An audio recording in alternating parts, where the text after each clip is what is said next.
Nümunəyə əsasında yanlış fikirlər istəyir. Toplu isim təsirli haldadır. Sürünü sözü, bəli, təsirli haldadır. Cəm şəkilçili isim yazıldığı kimi təfsis olunur. Cəm şəkilçili isim quzulardır, bəli, olduğu kimi qalır. Birinci söz yazıldığından fərqli təfsis olunur. Burada böyük sözündən sonra sait gəldiyi üçün Q əvəzləməsi baş verəcək. Bu da doğrudur.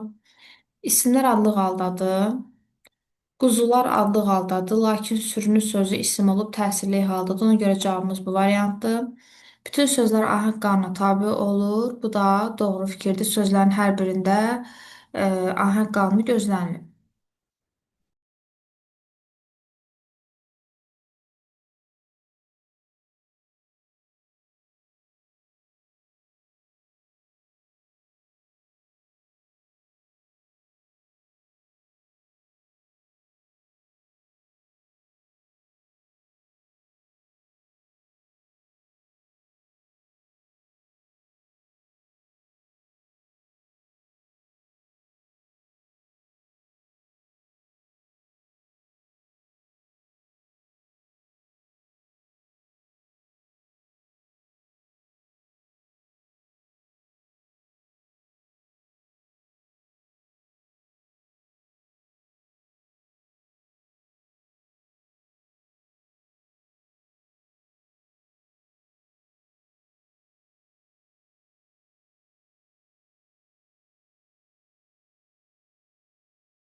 Cümlələrin birində iki düzəltmə isim var.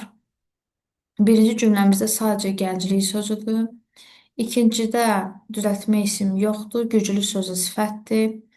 Üçüncü cümləmizdə uşaqlıq sözü düzəltmə isim olsa da xatirlər, dostlarımla sadə isimlərdir. Gözəllik, zəriflik bu isə hər ikisi düzəltmə isimdir. Cavabımız bu variantdır. Digər cümlədə də düzəltmə isim yoxdur, hər biri sadə isimlərdir.